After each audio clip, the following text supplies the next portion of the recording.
Aleluia.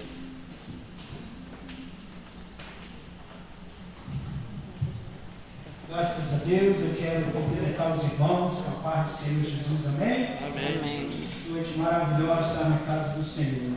Eu quero agradecer o Jerônimo, a sua oração feita a meu favor, necessito muito, porque sabemos nós que estar na casa do Senhor significa ser mais um a somar ao reino de Deus. Eu aprendi, isso é um princípio que eu aprendi na minha caminhada, estar na casa do Senhor. Foi um dia difícil, pastor Cão, um dia cansativo, um trabalho pesado, que a realidade no exército aceita mais esse tipo de trabalho. Um dia cheguei em casa, a Denise chegou, vamos para a igreja, vamos para a casa do Senhor. É Ele que renova nossas forças, Ele nos fortalece, irmãos. Cada dia que você vem na casa do Senhor, as suas forças se renovam, elas se multiplicam. Estar na casa de Deus. Amém? Ele conta com cada um de nós. Ele está procurando eu e você, os verdadeiros adoradores, aqueles que o adoram em espírito e verdade.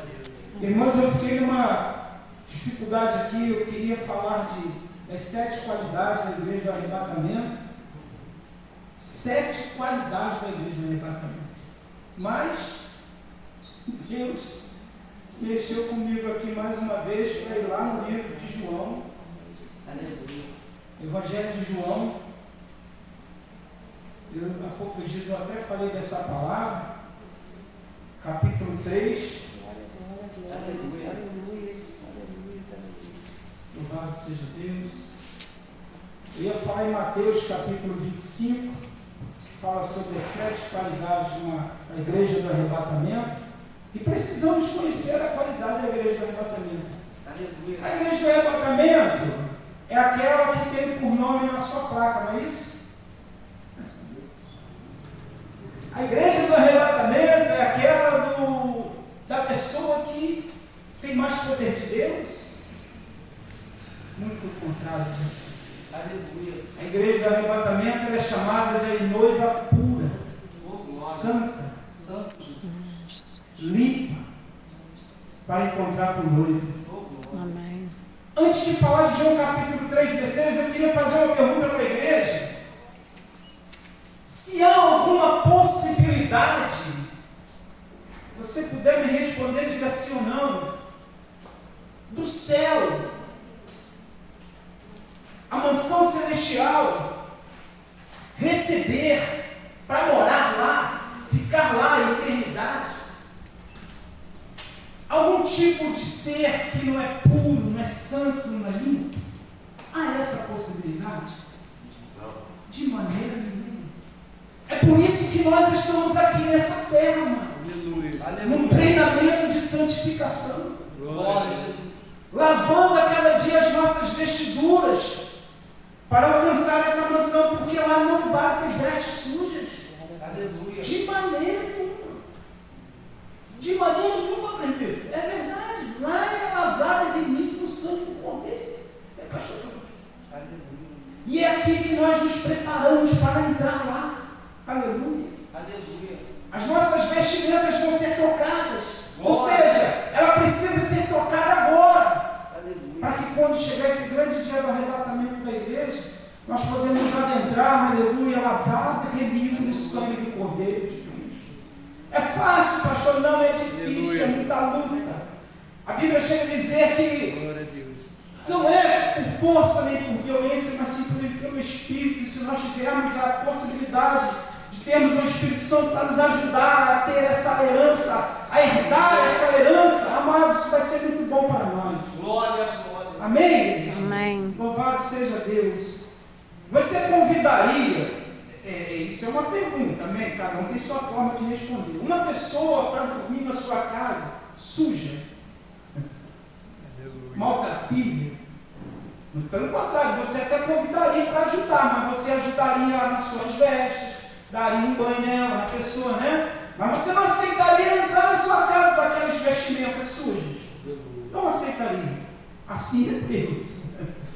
Deus não vai nos aceitar lá com as nossas vestiduras manchadas. Amém, igreja? Não receba isso como uma afronta, receba isso como um despertamento. É um Aleluia. despertamento para a igreja no tempo de hoje, irmãos. Amém?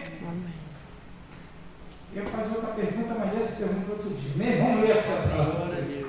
Evangelho de João, capítulo 3, versículo 16. É o textuário da Bíblia Sagrada, do Novo Testamento, que diz assim: porque Deus amou o mundo de tal maneira que deu o seu Filho unigênito, para que todo aquele que nele crê não pereça, mas tenha a vida eterna. Amém? Amém, Jesus, aleluia.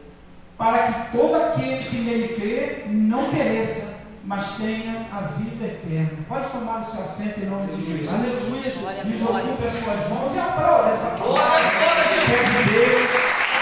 Obrigado a Deus.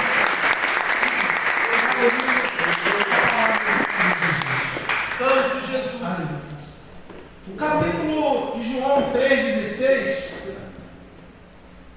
ele está registrando aqui, bem claro, o indizível amor de Deus por nós. O amor verdadeiro de Deus por nós. Um amor tão genuíno, tão incomparável, que ele aceitou dar. Não é deixar, não é Aleluia. concordar, é dar o seu único filho Oh, glória. para que morresse em favor de cada um de nós que estamos aqui nessa noite. Aleluia. E uma pergunta que eu faço aqui nessa noite, que eu fiz algum dia atrás: quem de nós, ou qual de nós, daria o nosso filho para morrer por amor de alguém? Nenhum de nós. Não é verdade? Se tiver alguém que diz que daria, é difícil. Não daríamos o nosso filho por amor de alguém. Eu quero te dizer que Deus não hesitou. Deus não titubeou. Deus, ele não negou. Ele deu o seu único filho unigênito para que todo aquele, não aquele ou alguém, sim, mas para que todo aquele que nele crê, ou que todo aquele que nele viesse crer, Aleluia. não viesse a perecer, mas viesse a ter a vida eterna. Por que a humanidade perece? Por que a humanidade sofre? Porque alguns ainda não tiveram esse encontro com Deus. É bem certo que a partir do momento que tiver esse encontro, vai deixar de perecer. Pastor, eu conheço alguns crentes aí que estavam na luta, mas é luta, nós vamos estar em luta, todo tempo está em luta. Mas perecer ao ponto de um sofrimento tão intenso que fere a alma, o espírito, não. Porque se você está em Cristo Jesus, tu é uma nova criatura. Aleluia. Você não vai perecer. Aleluia. Ele não vai te abandonar. Ele não vai te deixar. Aleluia. Ele vai, de alguma forma, como a tua palavra diz, dar ordem aos anjos a seu favor, para que você não venha a perecer. Glória a Jesus. Quantos profetas da Bíblia Sagrada, nos seus momentos de angústia, de tristeza, de dores, de perdas, eles tiveram o amparo do Espírito Santo, tiveram o amparo dos anjos, tiveram o amparo até do próprio Deus. Temos aí um homem chamado, que a Bíblia diz que ele é um homem que, segundo as suas palavras, ele profetizava o que acontecia, que era Elias, no momento de sofrimento, de angústia da alma, pedindo a morte, lá no monte, ao qual ele se afastou de Samaria para orar, para buscar recurso na sua vida espiritual. Ele dorme, deita, descansa ali no sono indolente, e a Bíblia diz que o Senhor manda o anjo, ou seja, Deus fala de uma forma bem clara e nítida para ele: Elias, levanta. E ele levantou e tornou a dormir novamente. E a palavra do Senhor diz que ele deitou novamente, e o anjo do Senhor lhe apareceu e lhe disse: Elias, levanta, come e bebe, porque muito comprido é o caminho. Aleluia! E ele levantou, e ele contemplou uma botija de água e os pães cozidos. Ele se alimenta e dá continuidade ao seu ministério. Cura da alma, não pereceu. Então aqui a Bíblia diz que Deus ele não hesitou de maneira nenhuma, ele deu o seu Filho unigênito para que todo aquele que nele crê não pereça, mas venha ter a vida eterna. Se você olhar um pouquinho mais abaixo no versículo 17, é lindo quando ele diz: porque Deus enviou o seu Filho ao mundo, não para que condenasse o mundo, mas para que o mundo fosse salvo por ele. Por isso que existiu aquelas questões no Sinédrio ali, acerca do julgamento de Cristo, ou na sua caminhada, na sua peregrinação, quando ele pregava o Evangelho, se levantavam pessoas querendo que ele fosse um rei que viesse para guerrear, para lutar, para matar, para batalhar, mas Jesus não veio para isso. Jesus ele veio simplesmente para aquele que viesse crer nele e não fosse condenado. Aleluia! Aleluia. E a Bíblia diz que Deus deu o seu único Filho Santo Pai. para que todo aquele que nele crê não pereça, mas venha ter a vida eterna. Que Aleluia. daí? Aleluia. Pois bem, Deus não hesitou. Deu o seu único Filho unigênito. Aleluia.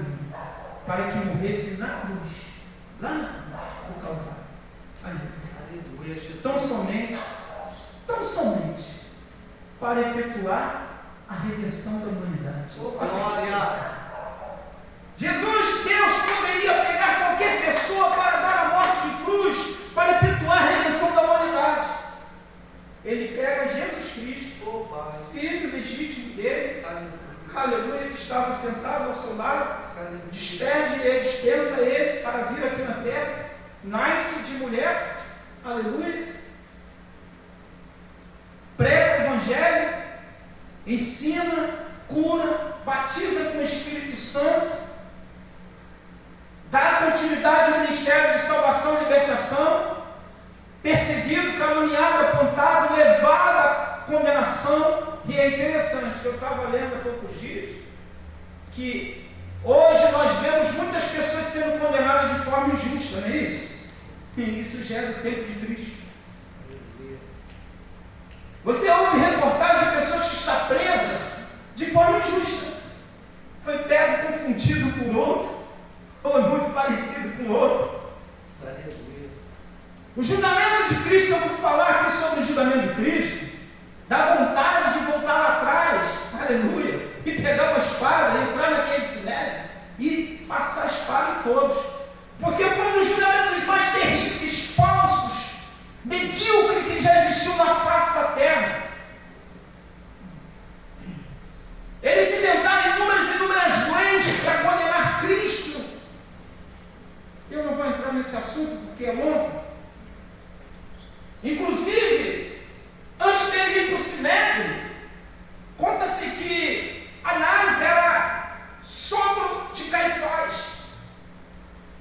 Anás, ele não era mais sacerdote, ele foi excluído do sacerdócio.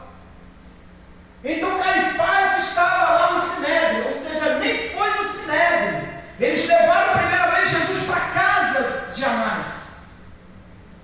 Já começa por aí o julgamento todo errado. O julgamento tinha que ser no Sinédrio. E lá no Sinédrio tinha uma cúpula já preparada, armada, arquitetada para condenar Cristo, de maneira que ele não iria de forma nenhuma falar nada, porque ele já sabia que aquilo iria acontecer e tinha que acontecer. Aleluia. Aleluia. Santo Jesus. E ali montaram tudo aquilo para condenar Cristo. Santo Jesus. Caifás, Anás manda para Caifás no Sinédrio monta aquela trama completa ali, entre o julgamento de Jesus, manda ele para Pilatos o devolve porque não vê nenhuma condenação nele, o devolve para Herodes ali tenta de alguma forma fazer a vontade do povo, remete ele novamente para Pilatos, aí é onde Pilatos viu que se ele fizesse a vontade do povo, para ele na época política seria muito melhor assim. Ele ganharia muito mais confiança do povo naquela época. E agora a Bíblia fala aqui que Jesus ele veio para salvar o mundo, não para condenar o mundo, mas para que o mundo fosse salvo por ele. Aleluia. Lá na cruz efetuou a nossa redenção. Aí eu te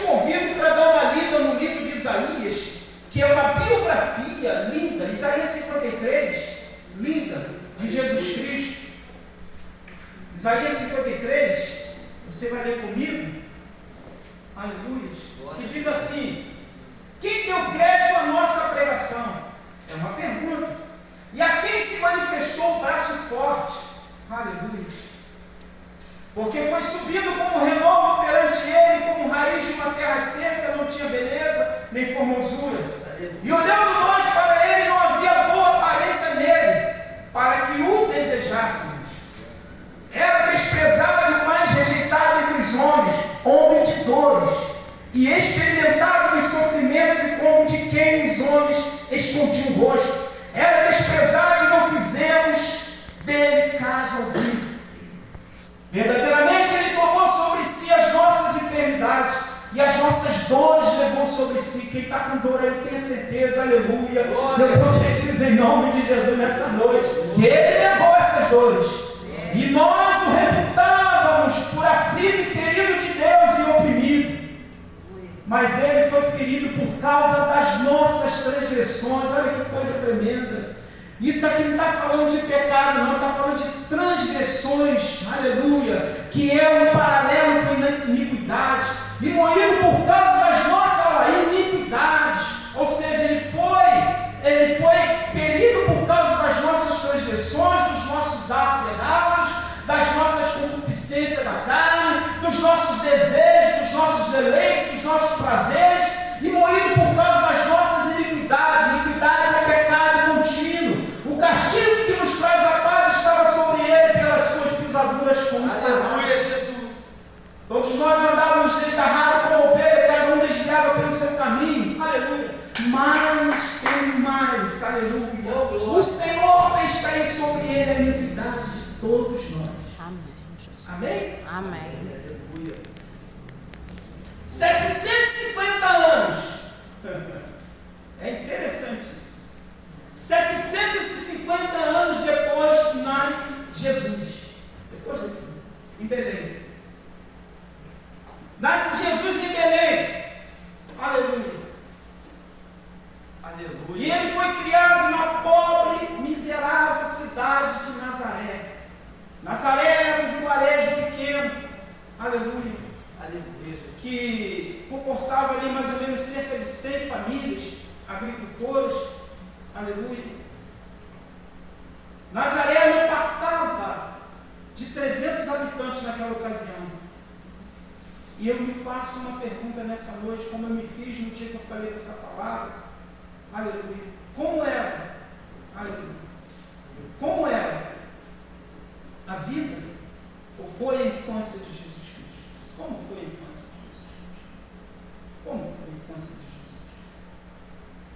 A infância de Jesus foi como a infância de qualquer garoto judeu daquela época. É interessante que mesmo ele sendo filho de Deus, ele não deixou se influenciar pelo tamanho poderio que ele tinha. Então ele se iguala às pessoas daquele tempo. A infância de Cristo foi como a infância de qualquer garoto judeu. Aleluia. Aleluia, Jesus. Aos 5 anos ele entrava em um novo ciclo, aprendia os primeiros livros da Bíblia, que é Gênesis, Êxodo, Levítico, Números, Deuteronômios. Aos 10 anos ele entrava no segundo ciclo de vida e já havia decorado os 3 livros, aleluia, históricos, Aleluia. proféticos e poéticos. Aos 14 anos, todo garoto judeu ele tinha a opção de escolher a sua profissão a seguir. Porque Jesus Cristo aqui ele não tinha mais com quem aprender aos pés de alguém. Aleluia. Porque aqui aos 14 anos ele já sabia tudo. E não tinha ninguém com sabedoria maior que Cristo para ensiná-lo. Então ele tinha que escolher uma profissão. E, paz, meus irmãos, qual foi a profissão que Jesus escolhe? Carpintaria. Profissão do pai. Oi? Profissão do pai. Profissão do pai José. Aleluia. A mão está afiada. Segura mais um pouquinho, você vai dar sua glória, tá? É rápido. Aleluia. Aleluia. Ele escolhe a profissão do seu pai, que era a carpintaria. E é interessante que Jesus Cristo,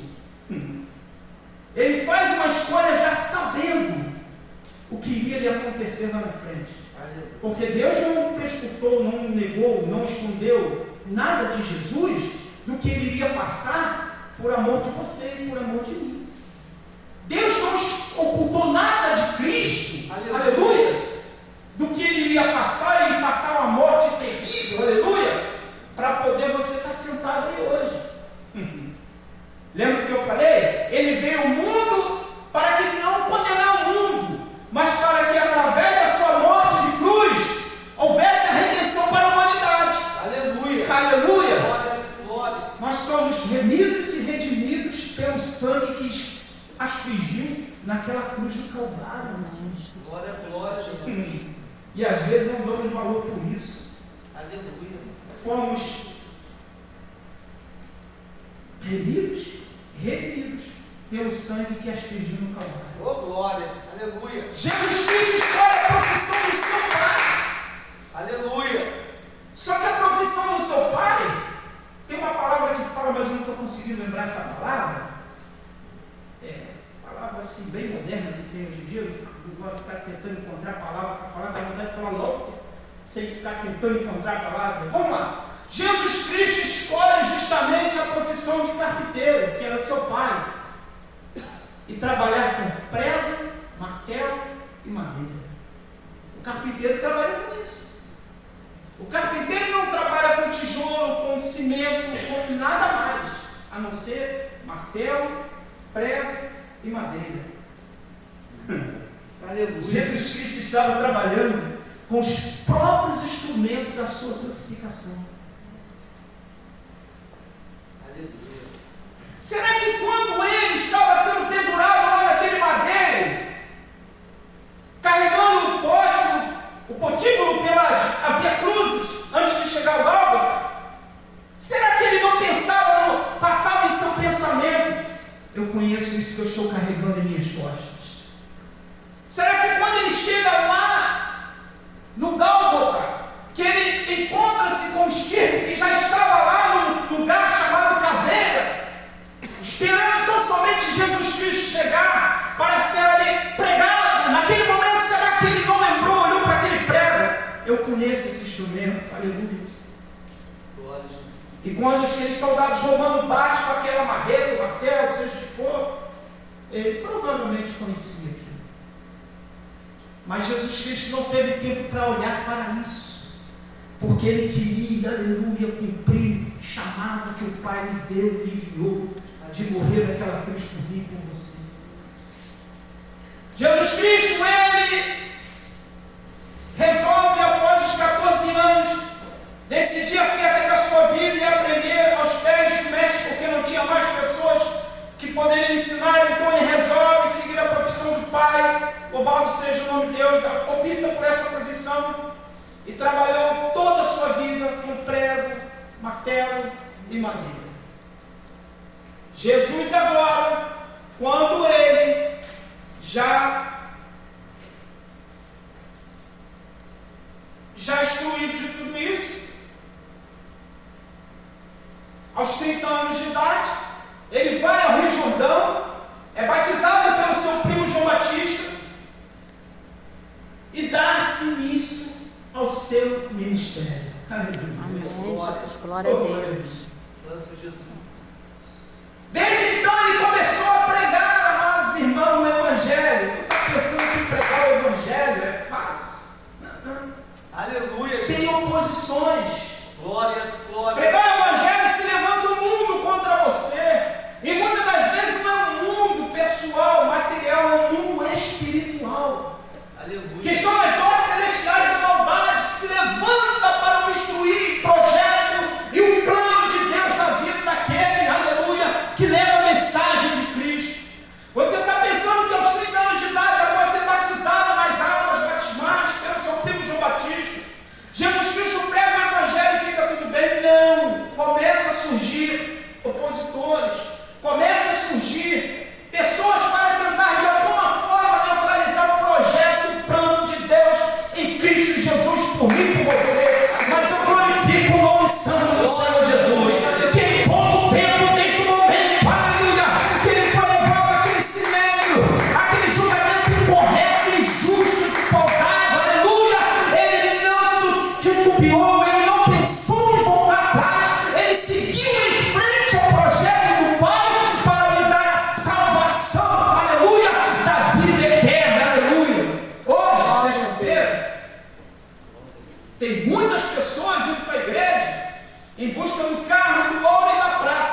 Jesus. que me Glória dá a condição Deus. de ser salvo.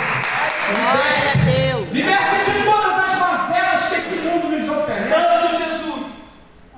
Eu procuro seguir o que a Bíblia diz, buscar primeiro o reino dos céus. Aleluia, Jesus. Se ele achar que eu sou merecedor do carro, eu vou ganhar um carro. Aleluia. Se ele achar que eu sou merecedor de uma casa, eu vou ganhar casa. Se ele achar que eu sou merecedor de enriquecer, eu vou enriquecer. Mas primeiro eu tenho que buscar o Rei dos céus e a sua justiça, porque as demais coisas ele acrescentará na minha vida. As demais coisas o Senhor vai acrescentar na sua vida. Eu quero profetizar hoje em nome de Jesus Cristo. Se você optar em buscar primeiro o Reino de Deus, as demais coisas irão acontecer na sua vida. Amém. Aleluia.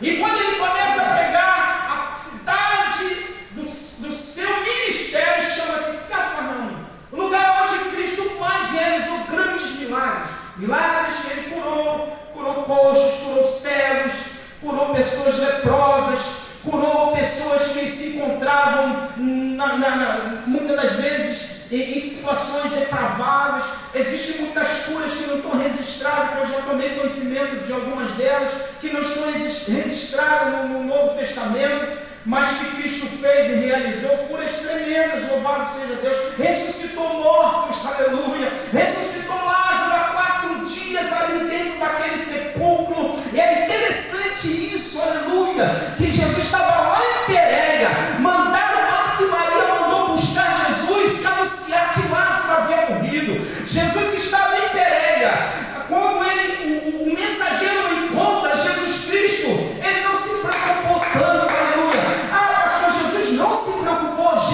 Deus não se preocupa com nada. Sim, uma coisa sim, ele se importa com a pessoa. Ele não se preocupa com nada, porque tudo ele pode, tudo ele faz, tudo ele é, ele sabe, ele entende, mas ele se importa com a pessoa. Amém, Jesus. E quando ele sai de Pérea, ele ainda vai para Jerusalém para depois ir para Betânia, justamente para confundir a mente daqueles que acreditavam na ressurreição do terceiro dia. Os judeus naquela ocasião achavam que a pessoa até o terceiro dia podia ressuscitar. E sabe o que Jesus fez? Eu vou chegar só no 4º dia. Porque se ele chega no terceiro dia, a honra e a glória seria daqueles que o perseguiam. Se ele chega no 2º dia, a honra e a glória seria daqueles que o perseguiam. Jesus sabe, vai chegar no 4º dia. Ele não se preocupa. Ele se importa com você. Aleluia, Jesus. Aleluia. Está pensando que Jesus vai se preocupar com você? Nem um pouquinho. Nem um pouco. Se achamos que ele se preocupa com nós somos muito enganados. Mas uma coisa é certa, ele se importa. Em vez de se preocupar, porque ele não tem preocupação. Ele não tem preocupação. Ele se importa com você. Isso é diferente. Se preocupar é uma coisa, né, meu bebê? E se importar é outra. Eu posso me preocupar com uma pessoa e ficar tudo do mesmo jeito, mas me importar por ela é diferente. Aleluia. E a honra seria daqueles que ali estavam, ali aguardando Jesus chegar. Jesus chegou no terceiro dia, no 4º dia. A filha de Jairo estava morta.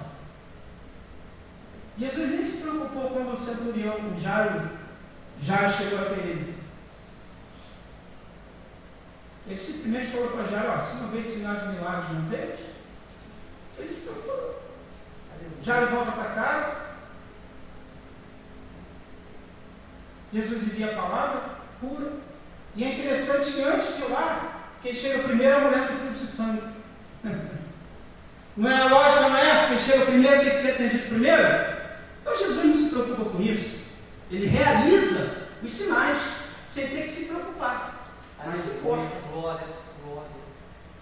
O certo seria ele curar a primeira mulher, a mulher Jairo, e depois curar a mulher do fluxo de sangue. Mas ele foi lá, curou primeiro a mulher do fluxo de sangue, para depois curar a filha de Jairo. Aleluia. Ah, pastor, mas Jairo era um homem importante, Jairo era um homem influente naquela ocasião.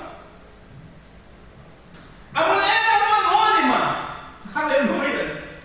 A mulher é tida como uma certa mulher que tinha fluxo de sangue. coisa que eu vou te falar. Aleluia. Quando nós chegamos adiante de Cristo, ó, tudo se iguala. Glória. Aleluia. Para Cristo não tem maior e menor. Aleluia. Tudo Aleluia. se iguala. Aleluia. Lá no céu, vamos ser todos iguais. Amém. Ele não tem preocupação com o maior ou menor. Todos são iguais. Quando chega aos pés de Cristo, todos são iguais. Mas pastor, já eu tinha uma urgência, uma emergência. Sim, a mulher do Filho Santo tinha uma urgência.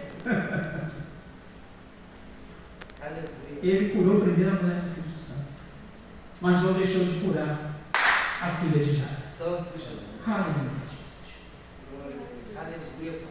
Quando Cristo começa a fazer esses sinais de milagres, amados irmãos, o negócio fica estreito. Eu quero ser rápido aqui agora para não demorar muito. A Bíblia diz que surgiram,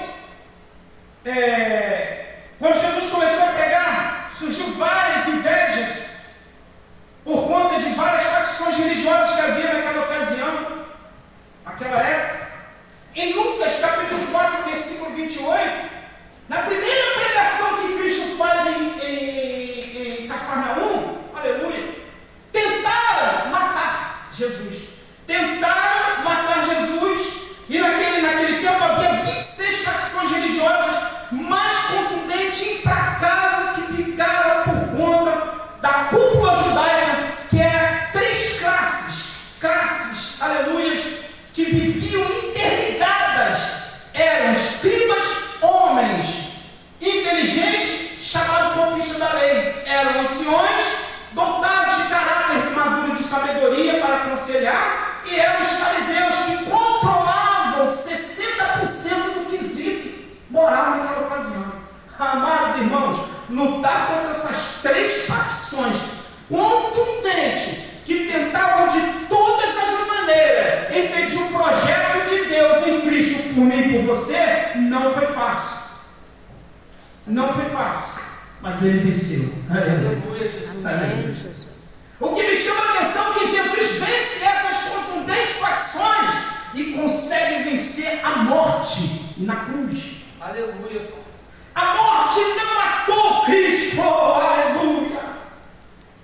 Satanás não matou Jesus Cristo, igreja. Os escribas, os fariseus não foram eles que mataram Jesus. Pilatos não matou Cristo. Herodes não matou Jesus. Pastor, quem matou Jesus? Aleluia.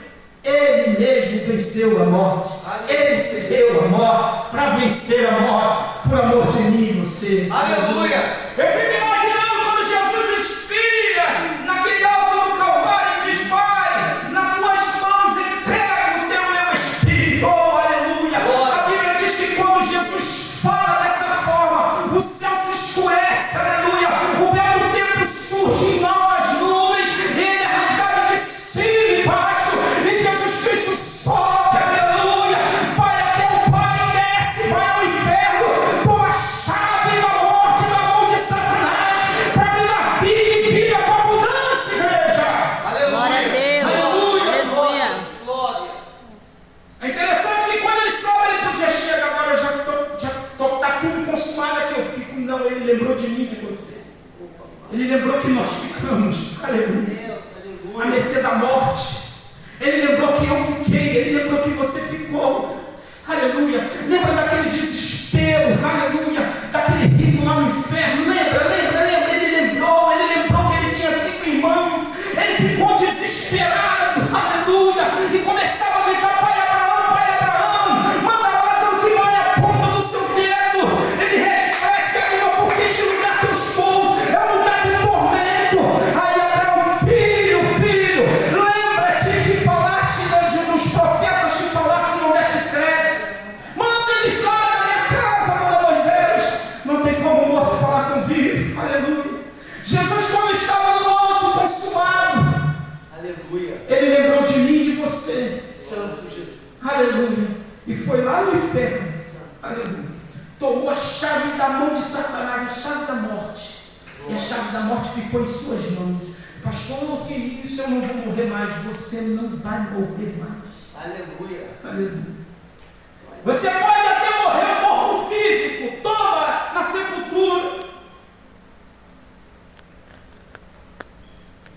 Lembra que Jesus falou para Marta? Marta, não te dito. Se creres em mim, ainda que estiveres morto, viverá. Isso é a vida que Cristo dá após a morte. Aleluia. Ele pegou a chave da morte, aleluia, assumiu a morte, tomou sobre si a morte, para que quando eu e você partirmos dessa terra, nós não iremos mais morrer, mas se ressuscitar para a glória do Senhor, se ressuscitar para os ares celestiais, se ressuscitar para a mansão celestial que nos aguarda. Sabe o que nos aguarda lá naquele lugar? Aleluia. Aleluia. Hinos e cânticos, louvores e adoração ao Senhor. Santo Jesus. Aleluia. Aleluia. Fale para alguém e diga para ele: não queira ir para o inferno.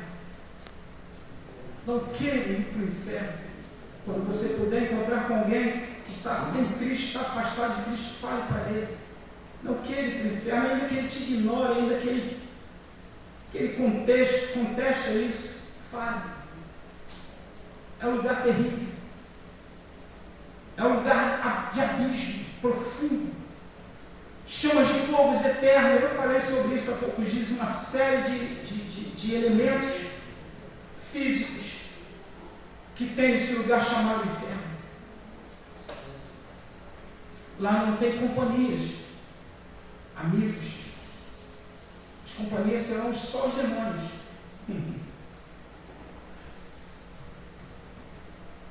Lá não tem saída. Lá não tem escapatória. Entra, não volta. Abraão falou para Lázaro, quando ele pede para a mulher a ponta do seu dedo, ele diz: Lázaro, não tem como. Está posto entre nós e vós, um abismo. Aquele que está aqui não pode ir para lá, e o que está lá não pode voltar para cá. Olha que coisa terrível. Eu estava assistindo um testemunho chamado Divina Revelação do Inferno. Isso é antigo. Chamou a atenção de muitos cristãos que ficam aí brincando de crente, vestindo roupa de crente, Bíblia de crente, prega como crente, fica de brincadeira. Eu vi e ouvi o testemunho Divina Revelação do Inferno. É terrível, mano. E é imenso. Chega uma hora que causa arrepios, causa temor. Tem pessoas lá dentro gritando, pedindo para sair de lá. E não tem como mais sair. Tem pessoas pedindo para Jesus tirar dali, não tem como. Tem oração. Lembrei-me, lá no inferno tem oração, sabia? Não só na igreja não. Sabia que tem? Consciência da mente. O Lázaro sabia onde estava. Mente consciente. Ele, quando grita para Abraão, ele está fazendo o quê? Oração. Mas uma oração tardia. Uma consciência que é tida tarde demais. Se conscientiza da situação que se encontra tarde demais. Por isso que muitas das vezes, quando nós pregamos a palavra, falamos assim para você: irmão, você quer aceitar Jesus hoje como seu único e suficiente Salvador? E muitas das vezes, amanhã, a semana passada foi assim, amanhã eu vou na igreja. Amados irmãos, quem conhece o dia de amanhã é Deus. O que nos importa é termos a consciência hoje, é agora. O amanhã não pertence mais a nós, o amanhã pertence a Deus. Você sai daqui nesta noite em Cristo Jesus, e quando sai sem Cristo Jesus, nós corremos um risco muito grande de perdermos a nossa vida e irmos para um lugar terrível como esse. Foi por isso que Jesus Cristo, que Deus, deixou o capítulo de João, capítulo 16, capítulo 3, versículo 16, dizendo: porque Deus amou o mundo de tal maneira. Por que de tal maneira? Porque Ele sabia que esse mundo, aleluia, é pecador, é pecaminoso, ele é tendente a pecar, ele está sempre pecando, ele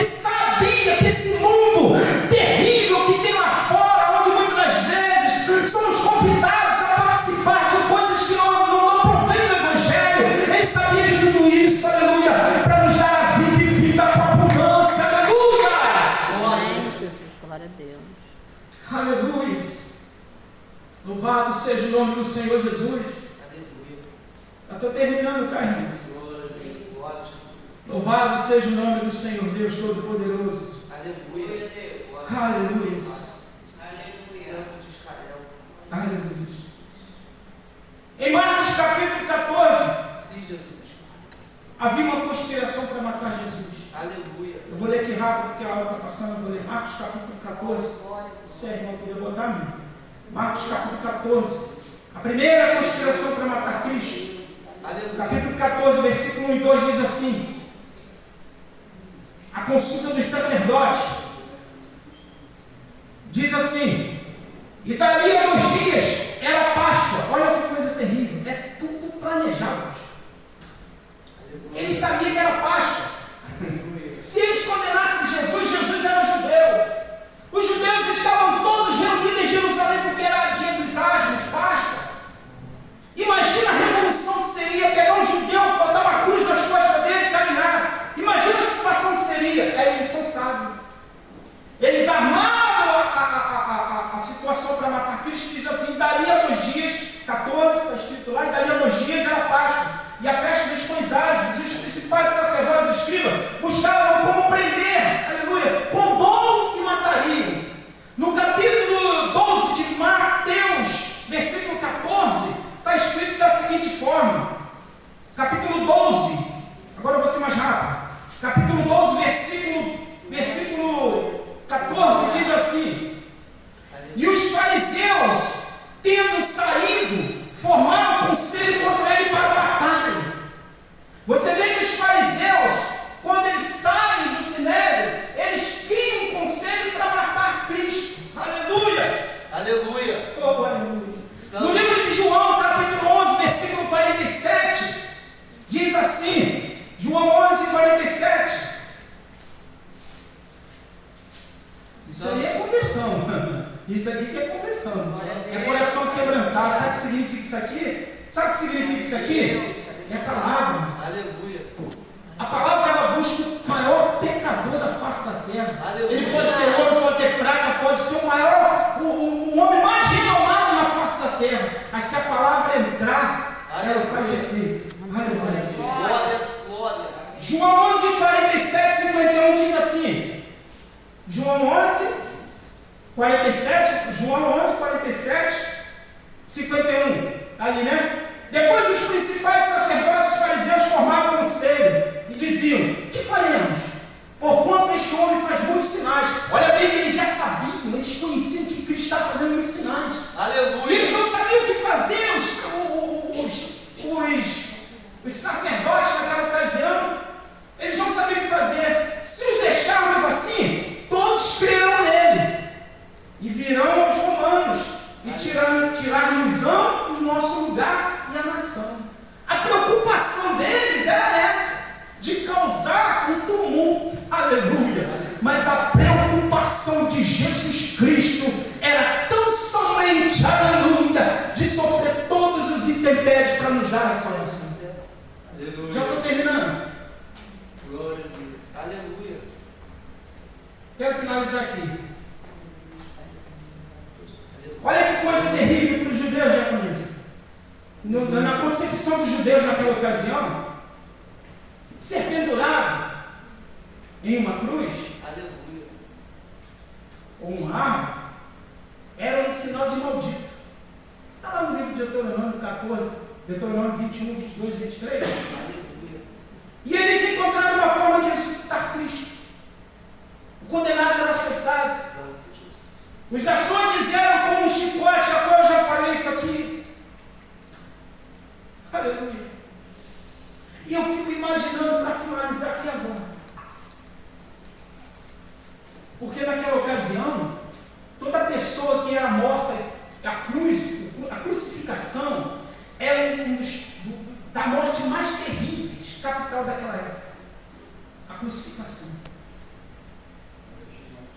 Era tão terrível a crucificação naquela época, que toda pessoa que era pega num ato para ser crucificado na cruz, sabe o que acontecia com a sua família? Haveria o ato do vitupério.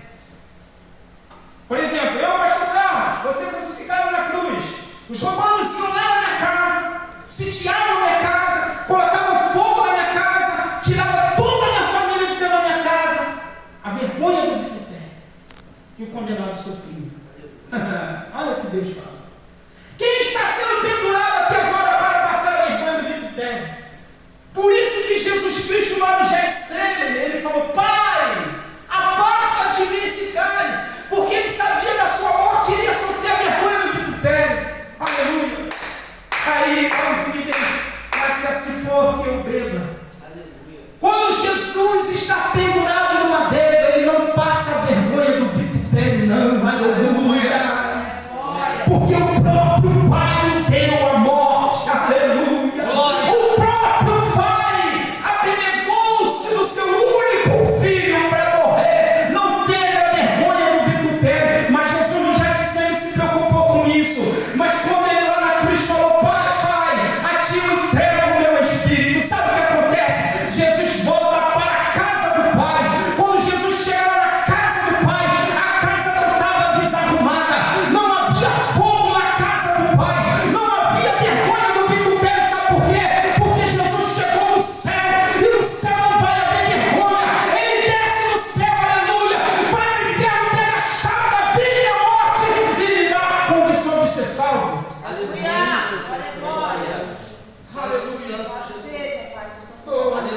Aleluia. Quero terminar aqui orando. Santo. Aleluia. Vou orar para esse moço aqui. Aleluia.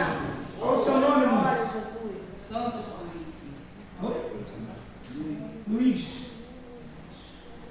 A vir aqui na frente é óbvio que você quer ter um encontro com Jesus, não é isso? Quer ter um encontro com Jesus nessa noite? Você ouviu a mensagem? Entendeu a palavra? E você sabe muito bem que aceitando Cristo, quando você sair daquela porta para fora, você tem a garantia da salvação. Você tem a garantia da salvação.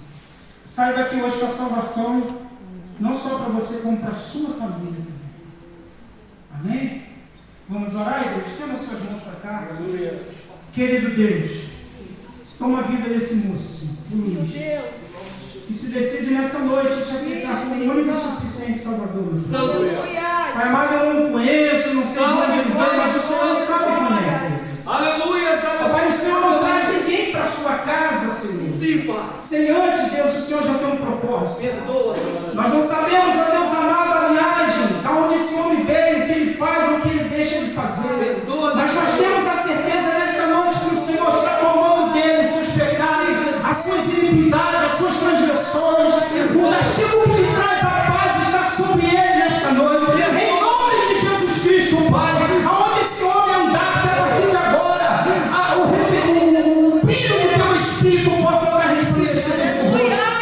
Livra ele de todo laço do vício, de todo laço das companhias erradas, todas as decisões erradas, tudo aquilo que lhe for como propostas de ruim nesse mundo. Que o Senhor livre em nome de Jesus Cristo, Pai. Luiz, repete comigo, pastor Carlos. Senhor Jesus, eu te aceito como meu único e suficiente Salvador. Amém? Amém. Graças a Deus. Que Deus possa abençoar o Luiz. Em nome de Jesus, pastor Carlos.